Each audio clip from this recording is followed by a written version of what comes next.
Welcome everybody online. We actually just walked in from a lunch appointment and people are going to be coming in and out using restroom break. Been teaching on healing the human spirit. Did week 1 and laid some foundation and going to continue on with that theme. It's interesting how sometimes when you begin to teach something, all of a sudden, appointment after appointment, you're dealing with that issue, and I've seen many people, some people that have been in the spiritual battle trying to overcome, but their spirit had been beaten down, crushed.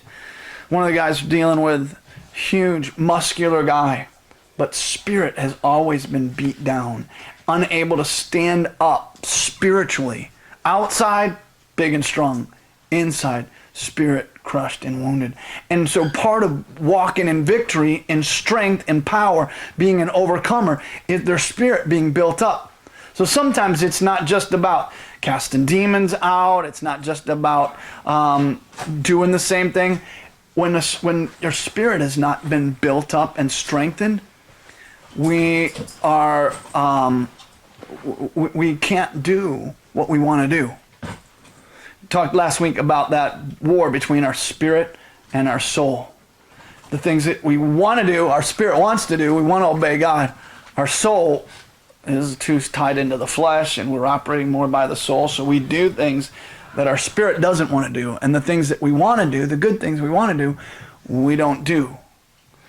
And so today I'm going to be carrying on with that, and I'm getting to the third main point. And that Satan has a plan to distort our ability to communicate with God.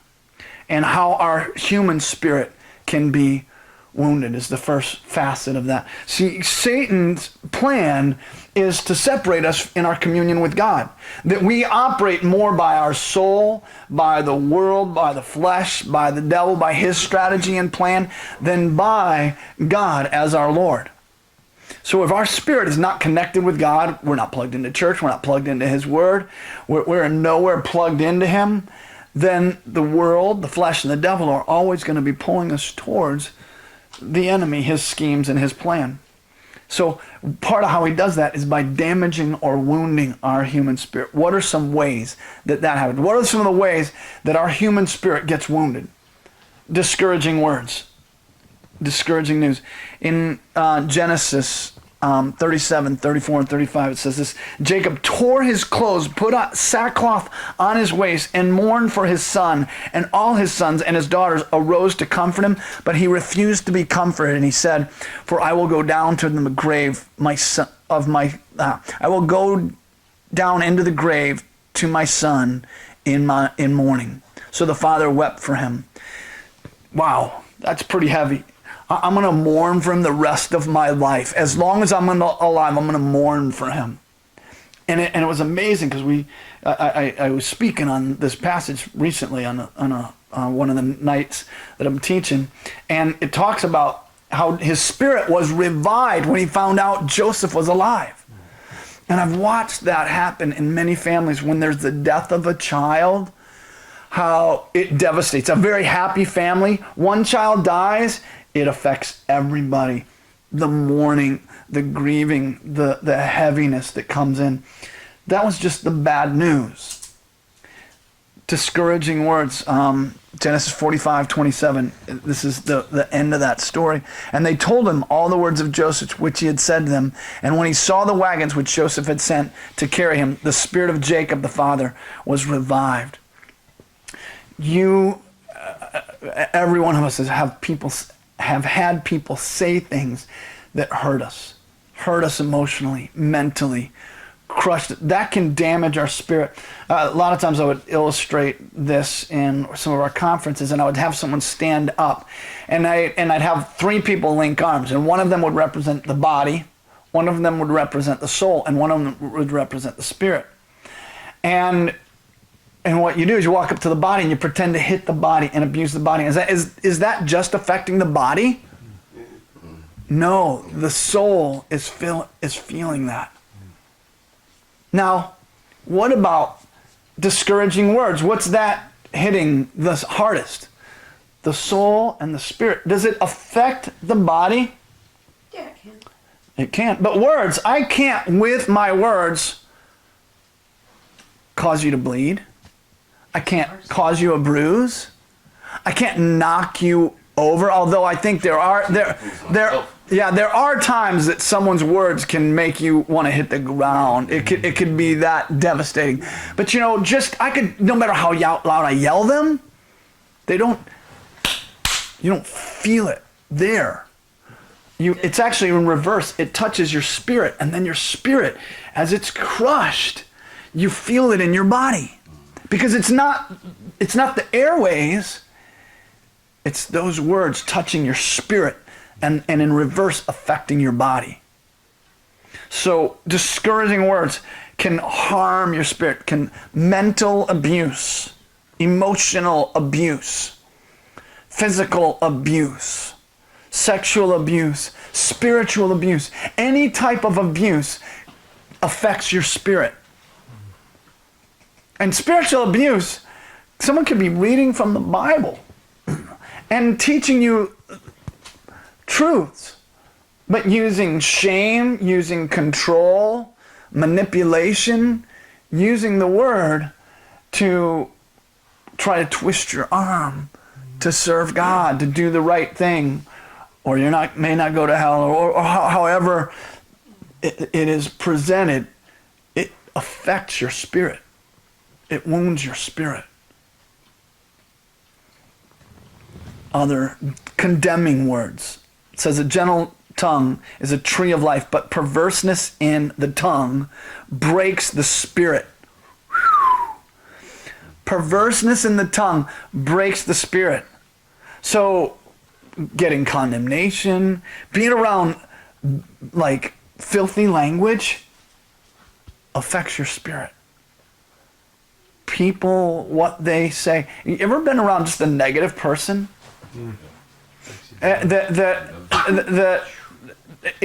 You begin to feel lower and lower and lower as you're in that. Eeyore's, I think, hilarious character and whatchamacallit, Winnie the Pooh, yeah. But it's like just his outlook on life. Well, everything always goes bad in my world. And it's fun to laugh at him. Tigger. Yeah. The dawn of a new era, And but it's amazing the power of words. You're around a Tigger, and don't you just feel better about life? Even if you're laughing at the stupid things that come out of their mouths, it builds your spirit. Defeat. When you lose, it crushes your spirit. I remember, oh my gosh, son's been a basketball coach now for 4 years, and I've been with him, and I've watched the teams. They've been in the championship all 4 years. And they've won twice and lost twice. And both of those times that they lost, they were the best team, by far, and were beat by the underdog. And a lot of guys, it's their senior year. They've played, and the first year that he coached, none of them had ever had a winning record, and all of a sudden they're in the playoffs. And I watched them at that defeat. It was just like nobody could talk to them. It's like, don't talk to me. I mean, it was like, your spirit is crushed when you've given everything you've got to give, and you lose. You lose a love affair. You lose a business. You lose, and it crushes your spirit. A lot of times people are like, they say you only have so many starts in you. Like if someone starts businesses and fails, I don't believe that, because I know people that have started more and more and more, and it's their 10th or whatever, that's finally successful. But in Joshua 5:1 it says, "And it came to pass when all the kings of the Amorites, which were on the side of the Jordan westward, and all the kings of the Canaanites, which were by the sea, heard that the Lord had dried up the waters of Jordan from before the children of Israel until we were passed over, that their heart melted, neither was there spirit in them anymore because of the children of Israel." Whoa, a whole nation their spirit is no longer in them because of the defeat, what they had experienced, and being beaten. Failure. 1 Samuel 1:15. And Hannah answered and said, "No, my Lord, I am a woman of a sorrowful spirit. I have drunk neither wine nor strong drink, but have poured out my soul before the Lord." Hannah's spirit, she'd been wanting a child and not able to get pregnant, and it crushed her spirit. Jezebel, the wife, came to him and said to him, "Why is your spirit so sad that you eat no bread?" It's because he wanted Naboth's vineyard and he couldn't have it. He tried to buy it from him and he wouldn't sell it, and his spirit was sad. Failure can bring sadness to your spirit. I know, just like I was feeling it the other day. Somebody that I felt was supposed to be a part of the work that we're doing here was like, said something about not feeling like that, and it was like I felt it in my spirit. I was like, oh, I really want to be working with this person. Witnessing something tragic can affect our spirit. Proverbs 15:13. A merry heart makes a cheerful countenance, but by sorrow of the heart, a spirit is broken. Sorrow of the heart, a spirit can be broken. Any type of sorrow that you face can affect your spirit. Job's spirit was drinking and poison. Now he's with his friends. I've seen that happen before too. You can be around people that care about you, but all of a sudden you got a bunch of Job's friends, and they're like, man, it's got to be some sin in your life, or you're like, you've had something bad happen, and it says on Job 6:4, multitude of trials and the rebuke of friends had damaged his spirit, affected his spirit. I watched that this summer in our team in Zambia. If someone came and they were like reporting a good report and praising God, people would like feel a little better. Somebody came and was like heavy and discouraged and negative, I watched other people's spirits go down, and you could just see the interplay within a team. A lack of nurture can damage someone's spirit. So sometimes it's not even what happens to you, it's what you don't have. They talk about children that are in orphanages, and in Russia they used to just put them in the beds and there was no care done for them, and how deeply that affected these kids. It was almost totally impossible for them to connect with people when they were adopted, because there was a lack of nurture and it affected their spirit. Baby cries, nobody hears it. Why cry? Why have emotions? You figure that out very early on. Nobody comes to feed me. If I feel hungry and I cry, if I'm hurting and I cry, no matter what happens, that lack of nurture can affect someone's spirit. Judgment and anger from God. In Isaiah 57:16 says this, "For I will not accuse you forever, and I will not always be angry, for then the spirit would grow weak before me." So just knowing you're on God's bad side affects your spirit.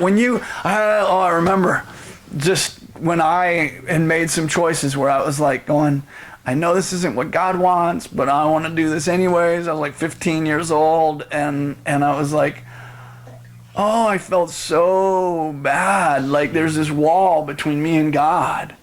And I felt his displeasure. It was interesting because my kids would say, "Dad, you're yelling." And then when they found out what yelling was like, "Okay, Dad, you never yelled." But just my displeasure, if I was just like, just do that, you could see it like have an impact on them, and because you don't want to bring displeasure to the people in your life that matter. Personal sin. This one in Malachi 2, 15 and 16 says this, "Did he not make them one with a portion of the Spirit in their union? And what was the one God seeking? Godly offspring. So guard yourselves in your spirit, and let none of you be faithless to the wife of your youth. For the Lord, the God of Israel, said that he hates putting away or divorce. For one covers violence with a garment, said the Lord of hosts. Therefore take heed to your spirit that you deal not treacherously. Twice this passage mentions guarding your spirit. Take heed to your spirit. Don't divorce. Don't get in union with someone outside of your marriage. Because when you join with them, you're one in spirit, and you've broken that covenant with one person that you became one with. So when you deal treacherously against your wife, you're affecting your own spirit. A couple more. These are ways that our spirit can be damaged. Abandonment. Isaiah 54:6 says this, for the Lord has called you like a woman, forsaken and grieved in spirit, like a youthful wife when you are refused, says your God. For the Lord has called you like a woman forsaken and grieved in spirit, like a youthful wife when you are refused. When you're abandoned, I mean, abandonment is a major issue when you get into ministry. People that were abandoned, and it can even be, there are people whose parent died when they were 5 years old. And I always know we're going to be dealing with abandonment issues. When someone had a parent die when they were young, as an adult, they know mom and dad didn't have a choice of dying. They didn't want to die. They didn't try to die typically, I mean, unless there's a suicide. But when you're 5 and 7 years old, you're like, where's daddy? Why isn't daddy at my birthday party? Why doesn't daddy come to see me at school? Why did daddy leave me? And what's interesting is there was one time I was speaking at a conference and we were ministering to a woman, and I started describing this, and all of a sudden this very strong, very successful woman begins to break down behind me, and I was like, uh-oh, because I was touching stuff that she was almost unaware of. Mm-hmm. But all of a sudden she was feeling it, the abandonment. So abandonment has a devastating impact on our life. Women that have had their husbands walk out on them, children that have had parents walk out on their, guys that have had girlfriends, fiancés walk out on them. A lack of food can affect your spirit. 1 Samuel 30, verse 12, and they gave him a piece of cake of fig and 2 clusters of raisins, and he ate. Then his spirit revived.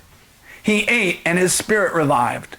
For he had not eaten bread or drunk water for 3 days and 3 nights. I've been doing 24-hour dry fasts, and then I had a lunch appointment today, and it was interesting because even though I had dinner last night, and breakfast was the only meal that I missed this time because I'm committed to doing that 3 days.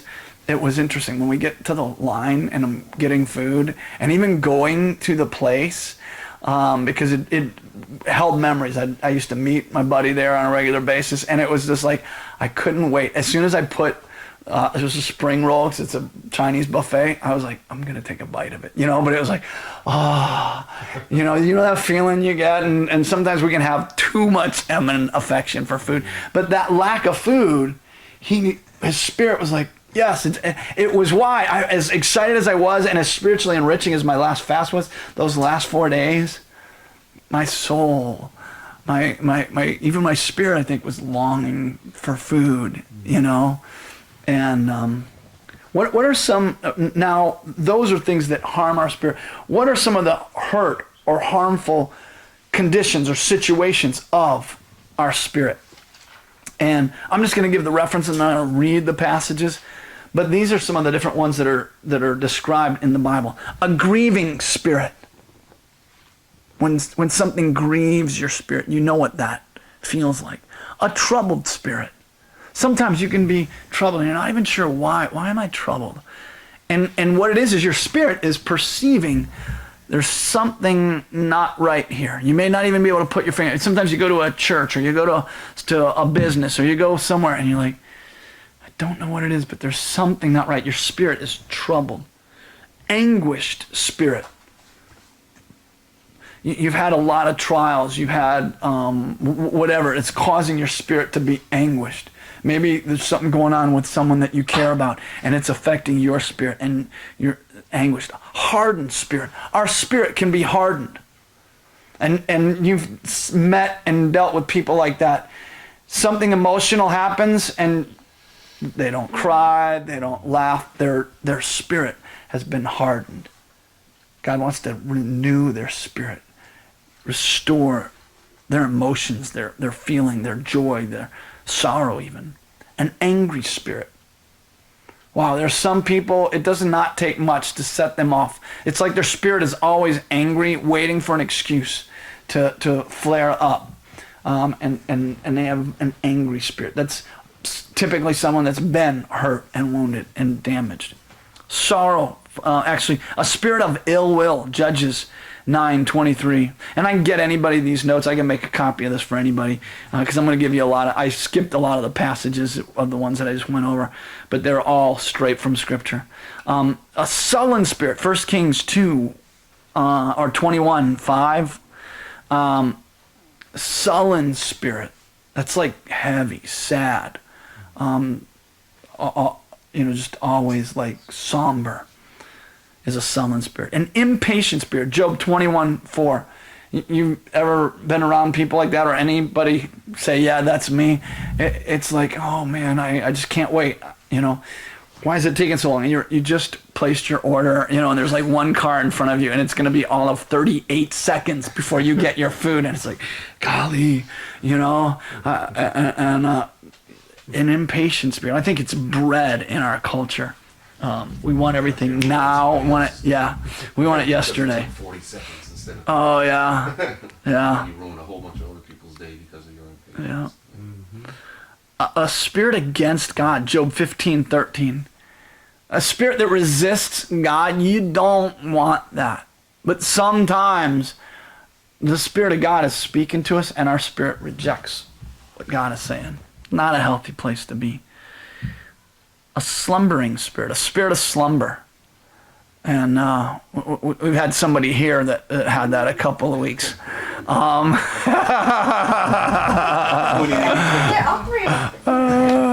But it is. It happens to all of us. You've got certain times of the day, but sometimes, like if you're speaking on the occult, you'll see more people falling asleep and struggling to stay awake because that's a spirit of slumber is often attached. There were people that went to see a specific movie. I'm not going to mention it right now. It was a pastor and his wife. And I saw the occult starts at the very first scene of this movie. And a pastor and his wife both fell asleep at the beginning of the movie and slept all the way through the movie. Which shows me that there is some level of occult in their generational line that has not been dealt with. And that even why they ended up at that movie and the fact that it affected them shows the occult was definitely operating in the movie. I had no doubt about that. But then it was also operating in them. So when you feel that way, it's interesting. Even now, sometimes when I do Freemasonry prayers with people, I'm yawning an incredible amount, and I am going, God, is that because I haven't been sleeping much? Is it because we read this thing and it goes on and on? Is it because it's the time of day, or is there still anything there? But I don't know too many people that have prayed it more than me because I've led so many people through it. But I know that it's there in my generational line, and spirit of slumber, an errant spirit. That's somebody that's kind of prone to make unhealthy choices, to err, to do, could be they were given money, responsibility over money, and they're going to do something crooked, given responsibility for anything. And in their spirit is that tendency to err. An overwhelmed spirit. Ever known anybody that it doesn't matter what amount you give them, it's like, oh my gosh, it's just so much. Their spirit is overwhelmed. Sometimes their spirit is overwhelmed because they are overwhelmed. What they're dealing with is overwhelming. I've been there, done that. The amount that we were going through when Nathaniel died and then was in the hospital for 10 weeks, and Dawn and I were like ships passing in the night. We may have spent a half an hour or an hour together because I did the night shift at the hospital. She did the day shift. And there would be people there. And it was always cordial, but I'm not getting a lot of sleep. I'm coming and running a ministry that because I don't have the time and the energy to put into it, the finances are dwindling. We were, I had a staff, everybody, needs to get paid, not even making payroll. I'll pay everybody before I pay myself. And it was just a hard time, all of these things on me at once. And I would get with good friends of mine, and I'm typically the guy that is going to be the encourager, even though there were two of them it was three guys that got together. Two of them were the other two guys. One was a Christian counselor, one was a social worker. So they're used to sitting and helping people process their pain and their problems. But I'd always been the guy who's got something encouraging to say. I've got a vision. I'm going somewhere. Hey, let me tell you what I'm struggling with. It takes me a couple minutes. Can't think of anything else. Now it'd be like, I'm going to dump 1/5 of my burden on them, and it's more than they can handle. But I know that. I know their capacity is only about 1/5 of what I'm wrestling through right now. My spirit was overwhelmed. We've all had those situations in life that just pull the rug out from under us, and it's overwhelming. And it affects our spirit. Our spirit can be overwhelmed. Unfaithful spirit, while always prone to break someone's trust. Unfaithful. That's not a condition you want your spirit to be known for or to have. But it's interesting that you think of a person as their outward behavior, but it emanates from their spirit. Because all of who we really are, it's out of your inmost being. Your spirit is what makes up your innermost being. A failing spirit. You're just used to failure. You can develop a failing spirit. Sometimes it's not that's what you've developed. You're just going, as I see my world crumbling, the will to fight is gone, and I give in to that failing, and it's affected my spirit. Failing spirit.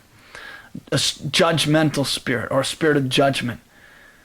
You probably been there, done that, or at least know someone that has, They're always judging people, judging every situation. It emanates from their spirit. Perverse spirit. I've felt that before. I've experienced that. And then sometimes you get around people and their language is filthy. I remember working on a landscape crew, and it was like, just the language just drove me crazy. The way that they treated women and talked to women, but their spirit had an influence on me. Perverse spirit. I don't see the one I would most relate it to this, but to like a perverse spirit. I'm just kind of scanning the others, but what am I thinking? Seductive spirit. It's not even in my list, but I've felt that before. Because of the perversity in someone, all of a sudden, you feel something inside them reaching out and saying, "I'm available. I want you. If you want me, you can feel that." And that's kind of, I think, tied to that perverse spirit. A grieved spirit. Our spirit can be grieved by the experiences, but it can also become just a condition of our spirit. It's always grieving. People can get stuck there after the death of a spouse, after the loss of anything. Spirit of heaviness. That is, some of these are very interrelated. I picture Eeyore again with that one. Just heavy, always. You ever have people like that? You go, wow, I got this great idea, and they're always putting the wet blanket on it. And it always, it's like their take on whatever situation you're talking about. You're kind of like going, you just want to go, oh, you're right, and we're talking about harmful or sinful conditions of the human spirit. I just want to use Igor because his whole persona was Yep. his ears were always flopping. Yep. It was just, Yep. just so heavy. Well, That's what well, the scripture- that's really a good point. I think it may be part of the teaching, but what's going on in our spirit does affect us outwardly. If you think of a person with a bitter spirit, you picture their face. You can hear their speech. You know, someone who's got a broken spirit, you can picture them, what they look like. You can picture this, and we're talking about their spirit, their innermost being, not something that's. It's interesting because when the Lord allows you to see someone's spirit, and we can often see one another's spirit, but that sounds a little new age. It sounds a little interesting, but it's you can begin to perceive people's spirit. But sometimes it's because of what you see on the outside. There's other times someone can be all smiles, and you're going, man, I see the smile on your face, but I feel like there's a deep wounding inside of you. No, I'm good. And you're going, and your spirit, because your spirit is seeing their spirit and a broken condition of their spirit. But there are some people that can really fool you. Outwardly, their actions, everything, and what's going on inside. I remember a girl in my youth group that I just thought she was the cutest thing. Her face just glowed. And then it was her small group leader that brought me her diary that her mom had brought to her. And it was all about death and wishing she was dead. And it was just like, whoa, what do we do with this? How do we help her process this? So, but you can't always tell. But my spirit probably was not as perceptive then as it is now, and plus I was not as close. I'm just from a distance. You're not always. Some people have that though. Some people are more sensitive. Women tend to be more so than men. Some men are more sensitive than normal women, but that's just stereotypically true of women. But you can look across the room and go, that person needs a touch today. That person needs this. Troubled spirit, anxious spirit, a jealous spirit. Numbers 5:14. I want to back up the one. Troubled or anxious spirit, always anxious. Someone who's worried, always anxious, always uptight. You feel it when you're around them. Their spirit affects you. Same jealous spirit. That spirit of jealousy, not good for dating relationships. Not good for really any relationships. You ever with a friend and they're like, why are you talking to so-and-so? You shouldn't be hanging out with so-and-so. You know, and they're jealous of your giving attention to someone else. A lying spirit. Man, when that enters a business person and they're swindlers, shysters, they got a lying spirit in them. They'll promise you whatever you want to hear. And all they want is your money to pad their wallet. And I've seen people like that, and they are slick, and they are smooth, and they are good. I've dealt with teenagers that are such incredible schmoozers. They're like, oh, hi, Mr. Mall. How are you today? And there's a lying spirit in them. What they're trying to do is make you believe and trust them, and then they want to take advantage of your daughter or do something else. And because it's that lying spirit, they know how to put on a face, but be doing something else underneath. A distressing spirit. 1 Samuel 16:15-23. Job 17:1, a broken spirit, and Proverbs 15:4. Sometimes just through the circumstances of life or through whatever, your spirit can just feel broken. My kids watched the movie the other night, Unbroken.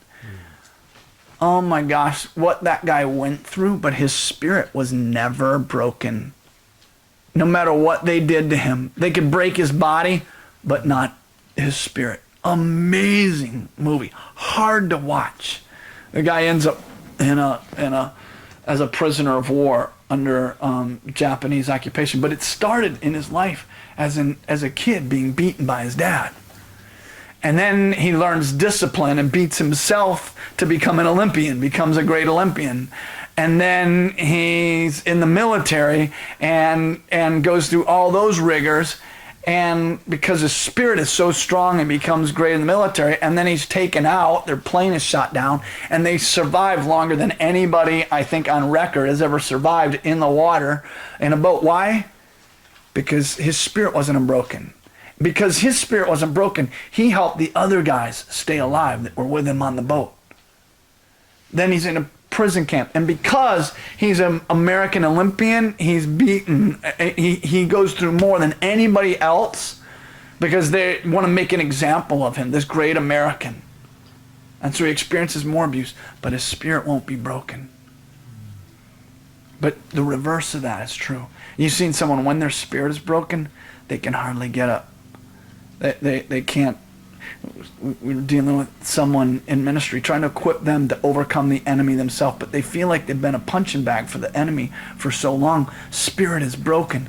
You got to build their spirit up for them to become proficient in warfare, for them to overcome the enemy. Doesn't that manifest itself into depression? Yeah. Broken spirit? Yeah, broken spirit. And I'm not going to get up. I'm not going to go to work today. I'm not going to do it. It affects every area of life when your spirit is broken.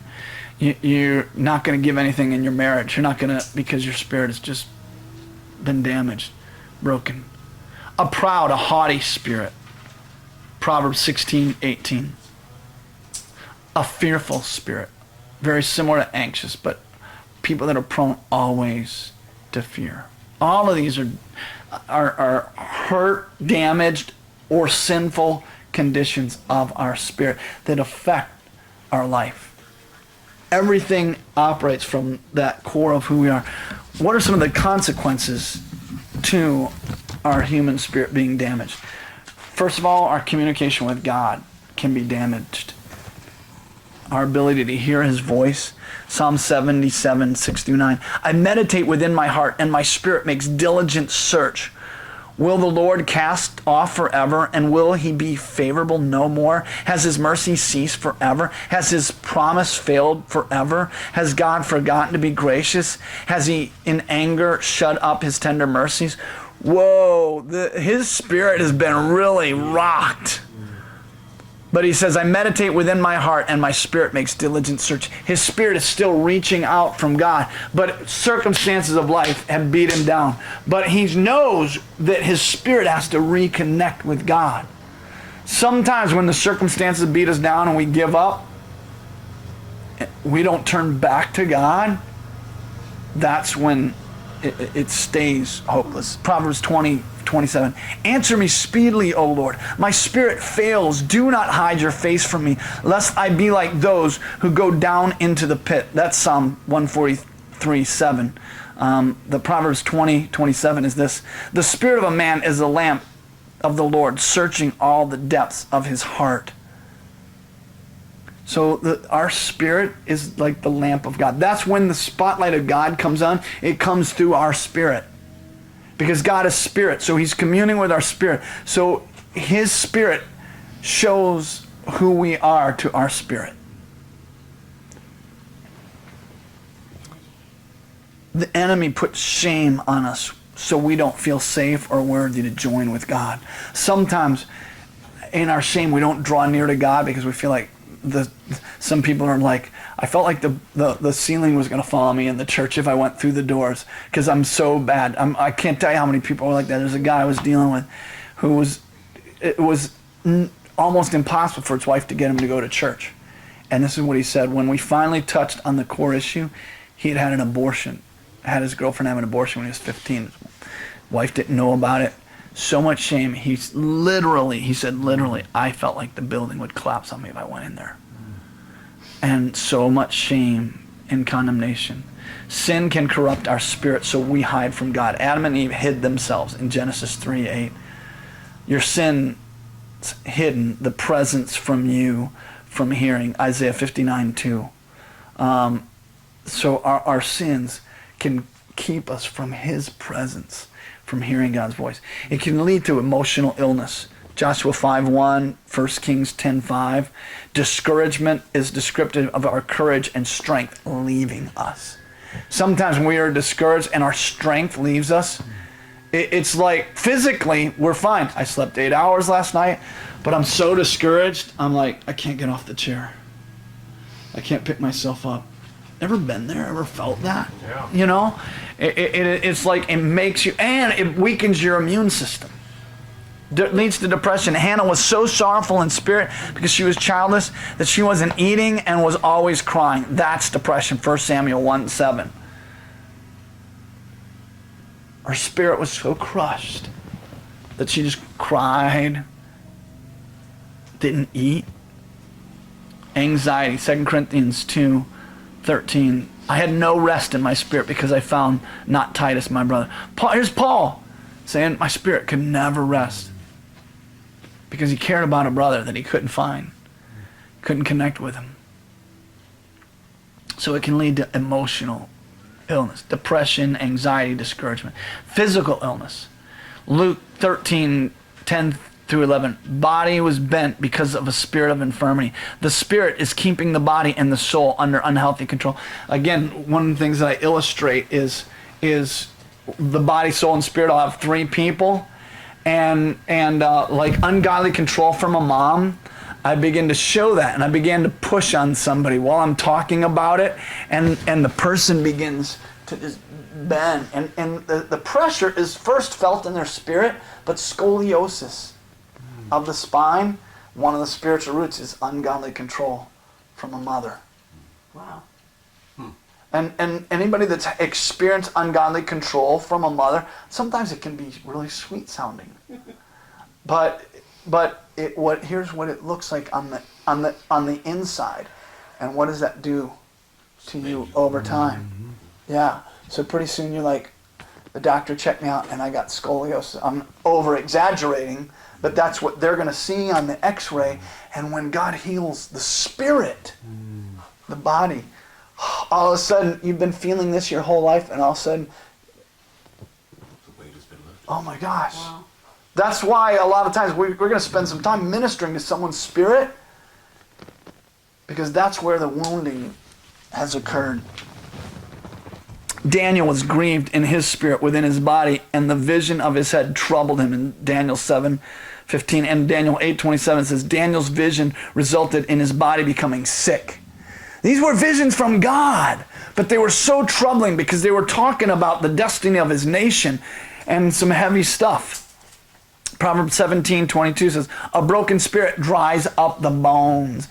One time somebody had an infirmity that their bones were drying up and becoming brittle, and so I just typed in bones. I didn't know why. The Holy Spirit was saying, look up bones. I looked up every verse about bones. Very interesting. It mentions stuff like this over and over again. I hid my sin within me, and my bones became dry and brittle. People who hide their sin and don't humble themselves and share, it can damage their bones. There's a lot of verses about that. This is the other one. And it was interesting because this guy, he had an affair. His wife walked in on him. He denied it. In fact, in spite of her finding them, he denied it for a long period of time. And he was dying. He died of brittle bones because he couldn't. And the other verse that it talks about is the nagging wife brings rottenness to the bones. It's better to live on the corner of a housetop. So he's got his wife going, he's guilty. I caught him. And she's a lawyer, so she's going after him, and he's denying it. He's hiding it. And I'm like going, wow, I've never seen the Bible fleshed out like this, So our sin, our broken spirit can affect our bones, our bodies. Mental illness. And be renewed in the spirit of your mind. Ephesians 4:23. When your spirit is tormented, so is your soul and your mind.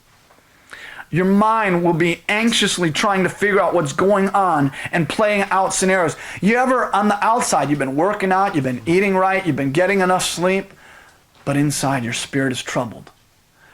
And you feel it in your body. All the things you're doing to make yourself right. I know for me, sometimes my spirit is troubled, and I'm going, I got to go for a run. Because what is happening with the things that are weighing on me it builds up chemical toxicity in your bloodstream. And so sometimes I'm going, for me to continue to function at a healthy level, I'm going to exercise because I know what that does physiologically. I can't fix the problems right now. I can't figure them out. They're weighing on me. They're affecting me. The conversations that I've had, the people that are speaking against me, those things are affecting me. So I go for the run, and what it does, it's like flushes the toxicity out, and it's like, I can keep on working through all the stuff. So sometimes even how I'm jumping ahead slightly, that's part of taking care of your spirit sometimes, is getting rid of the toxicity, because you can't not be affected. Daniel 7:15 says, I, Daniel, was grieved in my spirit in the middle of my body, and the visions of my head troubled me. It can damage our will. Joshua 5:1, it's descriptive of our courage and strength leaving us. I mentioned that before, an emotional illness, same verse. Also, because it's affecting us emotionally, it also affects our will. That's our soul. It's affecting our soul. So no longer do I have the will to go on because my spirit is crushed. That's why sometimes what happens, someone's dying and you go in there and you go, you've got something to live for. You've got something to fight for. Come on. What you're doing is you're speaking to their spirit so that the will to fight will come back to them. Compelled by one spirit. Job 32:18. Our spirit can compel us forward. And so if our spirit is broken or damaged, are we compelled? If you got a team of people and their spirit's broken, you're going, come on, we're going to take the hill. You turn around to look, and where are they? They're still sitting down. Why? Because their spirit. Yeah. Joshua 2:11, the spirit of the people of Jericho failed them when they heard what God did for Israel. And as soon as we heard it, our hearts melted, and there was no spirit left in any man because of you. Whoa! So they hear about the walls of Jericho falling, and it's kind of like you're going to play the team for the championship, and you find out that the team that you barely beat a couple times just got slaughtered by the team you're playing in the championship. 150-50.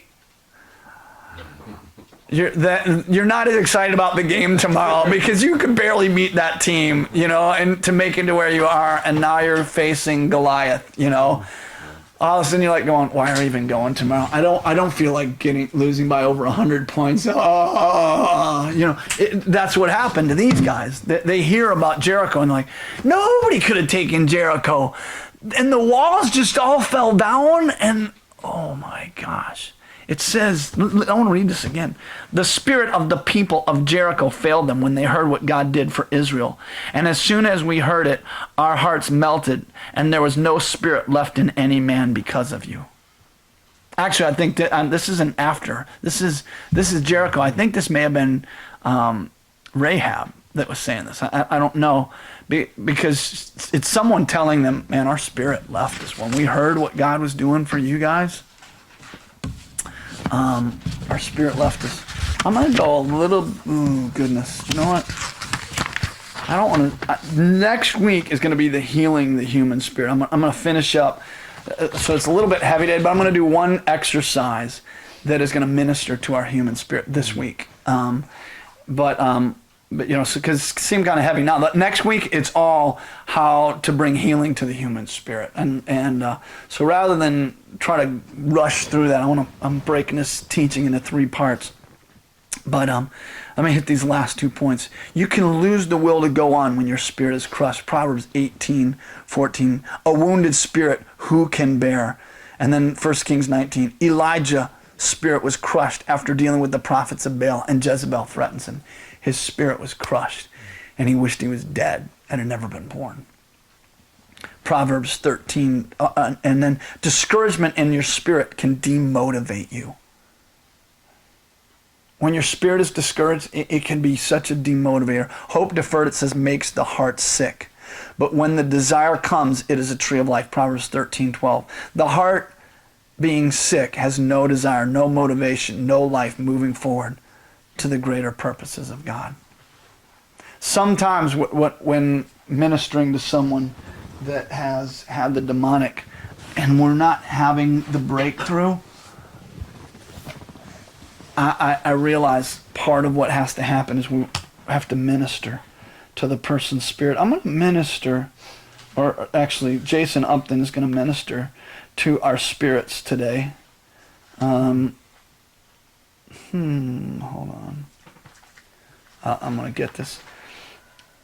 What I want you to do is pay attention to your spirit. Maybe you're not even used to those words, but your spirit, you experience things in your spirit. You're going to listen to this song, and it is going to touch your spirit. It begins with something that, like life situations that you can identify with. But Jason is singing to his own spirit, okay? The song is called Faith. It's from an album called Faith. And it's interesting because it starts with just like a very, very short line in tongues. And what does tongues do? It builds your spirit.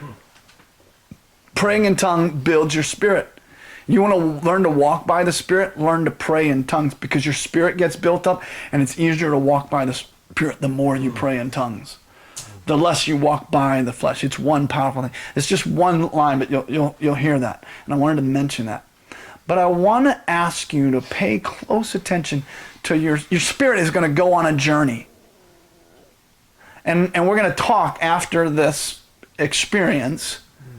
And tell me what happened to your spirit, how it felt. Pay attention to the different stages, where it is at the beginning, where it is in the middle, where it ends. And I'm interested to hear, because I've already been on this journey many times. This is like, a lot of people end up buying this album, but you can get it on YouTube. You can get it in a lot of different ways. But I want you to pay close attention. I'm going to turn the volume all the way up. And I'm actually going to go. Do you know Jason Upton? You know what? Give me 1 second. I'm going to... You guys are talking about yourself for a second. I know we got people online, but I'm going to grab a set of speakers, because I want to be sure that you can hear as well. Fly. I came back in front of the mountain a long time ago. She said you could go to the back one, but I never could get eye contact with you. Certainly not urgent. I thought. That's Jason Upton has a song, Fly, and it's on a flute in the background of the whole album. Bear with me if this doesn't work, because I haven't tested these speakers with this computer. It should work. I don't see why it wouldn't, but I'll just start over if it doesn't. It's not coming. Let faith arise, oh Lord, let faith arise. In the deepest parts of my being, oh Lord.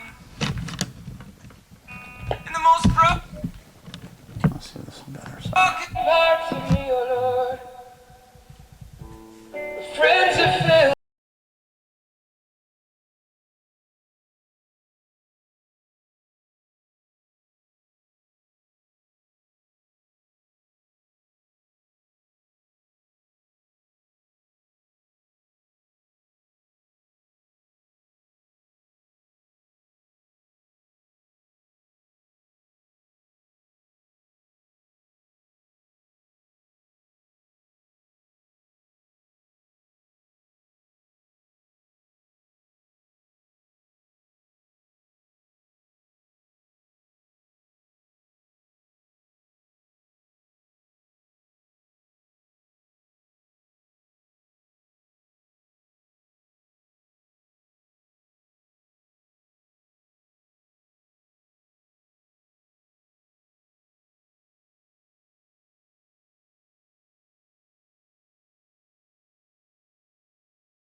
So anybody want to describe the journey their spirit went on?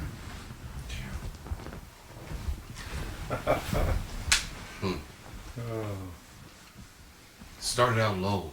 Started out almost defeated. It seems like almost to the edge. Almost. Could you identify with the different things you were saying? Of course. Yeah. But he kept feeding his spirit. He didn't give up on his spirit. He kept feeding it, kept building it and building it and building it. And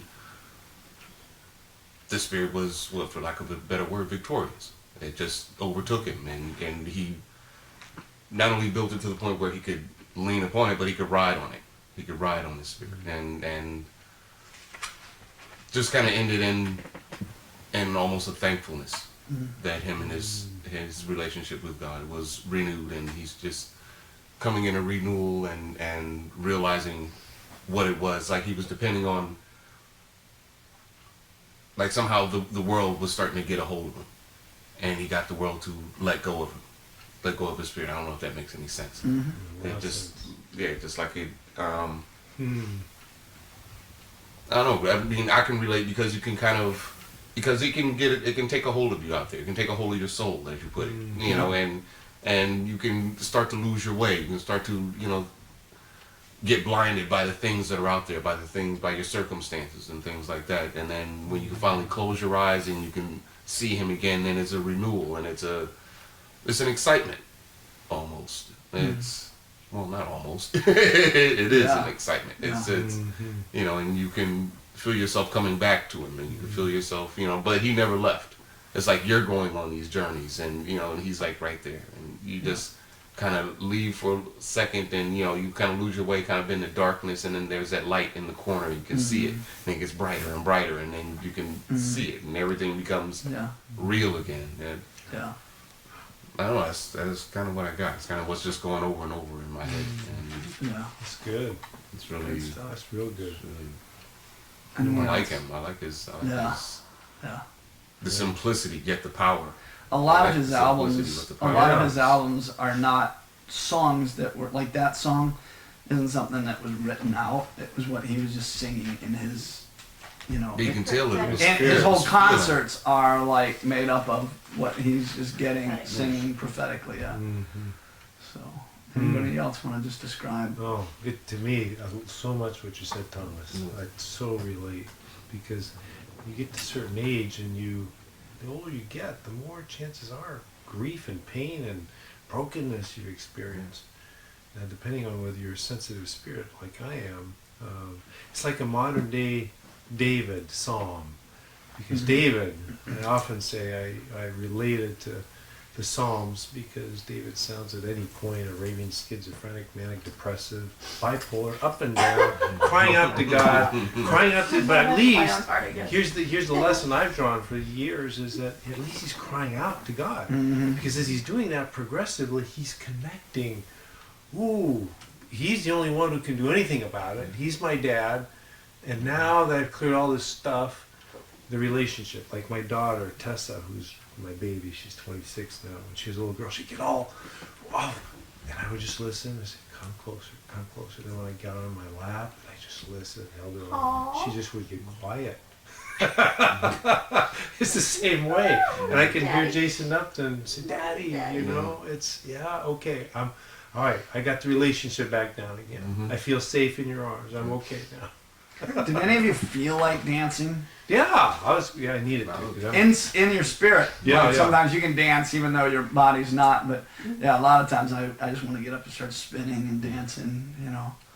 And you go from the somber to the sublime to, I'm just at peace now. And that happens even sometimes, like at a party, you know. You can't wild dance the whole time, but sometimes it's fun to just cut loose. But then after that, it's like, I'm just gonna sit back with some friends and chill and thank God for a fun time with some good friends.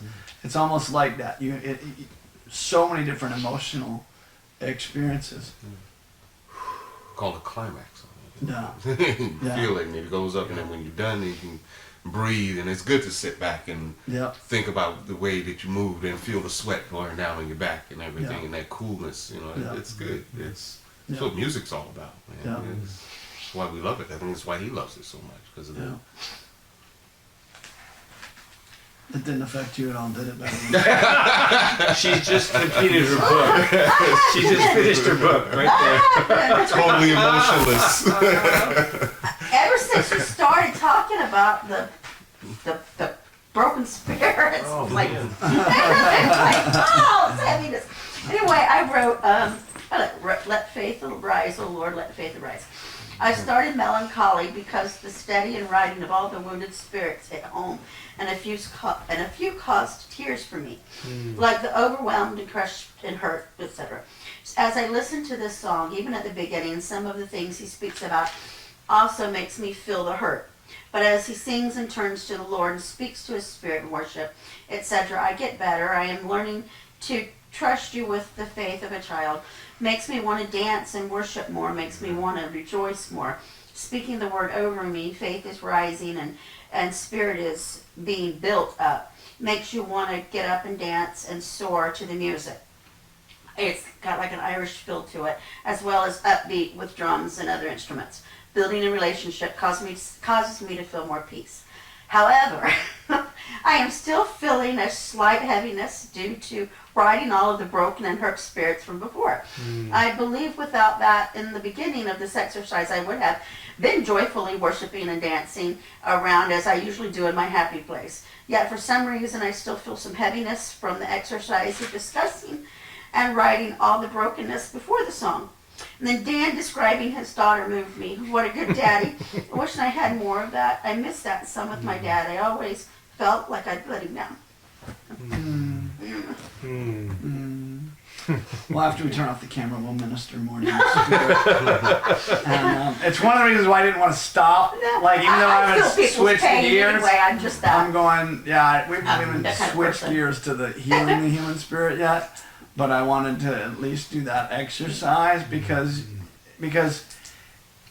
it's important sometimes to identify, wow, my spirit is really grieved right now. My spirit, what is the condition of my spirit? It's wounded, it's crushed. Or if you're discerning, it's one thing that I like to pray over people. God, give me the gift of discernment, because women that are always ending up in the wrong relationship, a lot of times it's because they've had bitter judgments against men, but they don't have any discernment left. And so because of that lack of discernment, they always end up with the same kind of people. And so what God wants to do is destroy the judgment so that you don't think that all men are only that way, because then you can have discernment. You can tell the difference between the guy who is that way, who actually fits your belief about all men, but you're drawn to them because of those judgments, and you don't realize that your judgments are drawing you right to what you hate and to where you're back to. But discerning of spirits, there's times where you go, so-and-so brought me this business deal, and it sounds like, oh my gosh, too good to be true. It's amazing. It would solve all of our financial problems. But your spirit goes, don't trust him. But you're looking at the X's and the O's, you're looking at the opportunity, and you're going, oh my gosh, I can't not do this, it'll solve all my problems in my life. But your spirit is not in agreement. It's because your spirit is discerning what your mind can't perceive. Interesting. Your mind is perceiving the business side of it, looking at X's and O's and where everything looks on the spreadsheet, but your spirit is going, don't. Either because it knows, okay, maybe it will make you a lot of money, but your heart is going to grow cold towards God. Or maybe it goes, this person is going to take you for a ride and use you. But that's where you have to learn. Our spirit is really a place of perception. And sometimes when our spirit is crushed, or when you're ministering to someone, to discern what is going on in their spirit, then we got to minister to this. God wants to heal this part of their spirit. You can pray more effectively. You can minister to that more effectively, and breakthrough can come. I am going to turn off the camera now. Sign off. Everybody, thanks for joining us online, and I will get that since Andrew's not here. Technician seems to